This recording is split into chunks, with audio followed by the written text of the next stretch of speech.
the boys and girls. Can I see those of our boys and girls who quarrel with their brothers or sisters? Put up your hand. Is it fun when you do that? Yes? Really? It's fun? So you do it just for fun? Okay, now we're going to listen to the story this morning and see how it is that we can stop arguing, okay?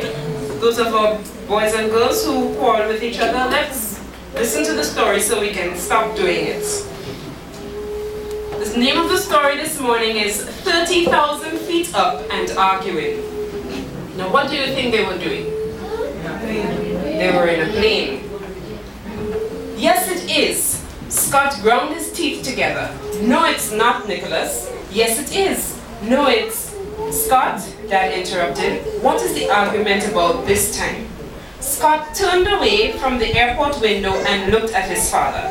Dad, Nicholas keeps saying that the jet we're getting on is the biggest one in the world. And it isn't. Everyone knows that there's lots of airplanes that are bigger. Nicholas just won't admit it. Dad sighed. Let it go, Scott. It really doesn't matter. It matters to me, Scott thought as he turned back to stare at the planes coming and going. I'm right, and he's wrong. The woman behind the ticket counter spoke in her microphone. We are now boarding passengers in rows 10 through 28. Scott looked over at his dad. I guess that's us, he said. It's about time, Dad agreed. I thought we were going to have to wait forever for your first plane ride.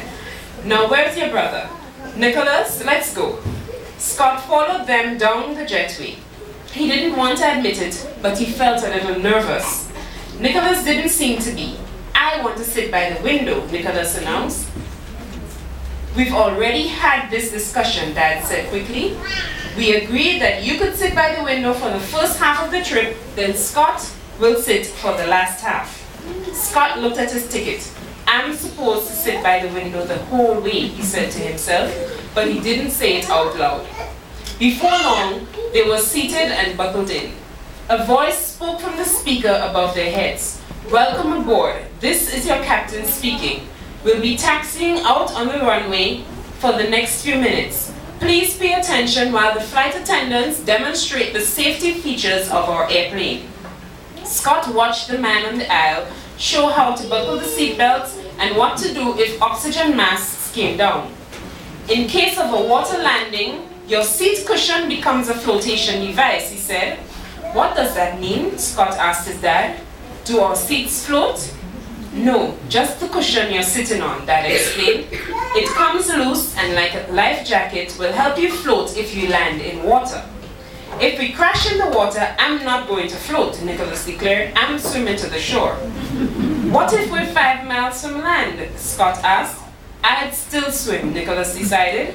You can't swim that far, Scott said. You're not strong enough. Yes, I can, Nicholas answered. I'm too strong enough.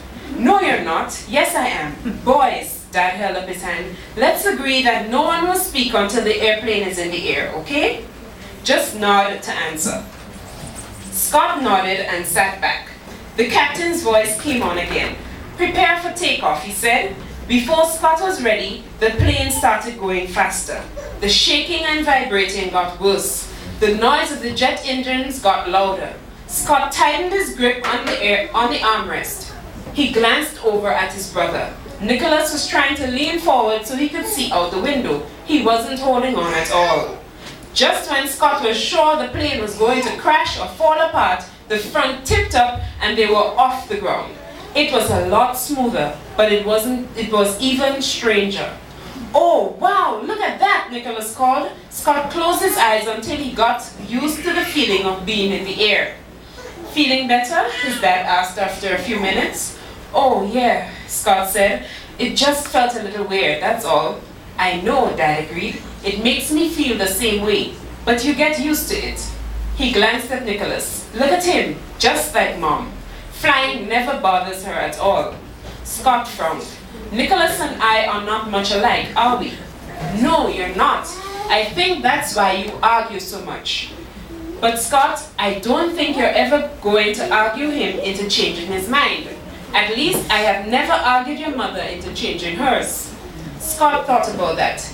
Even if he's wrong, he won't change his mind.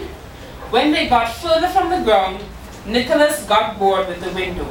Can I get up and walk around? He asked. Not until the captain turns off the seatbelt sign, Dad answered, pointing to a little symbol of a seatbelt up by the speaker above them. Before long, the captain did just that. We should have a smooth flight, so feel free to move around the cabin, he announced. Nicholas unsnapped his belt. I need to go to the bathroom, he announced. I'll go with you, Dad said. When they were gone, Scott popped his seatbelt off and slid over to the window. He stared out at the puffy clouds and the ground far below. How could anyone get bored looking at this, he wondered.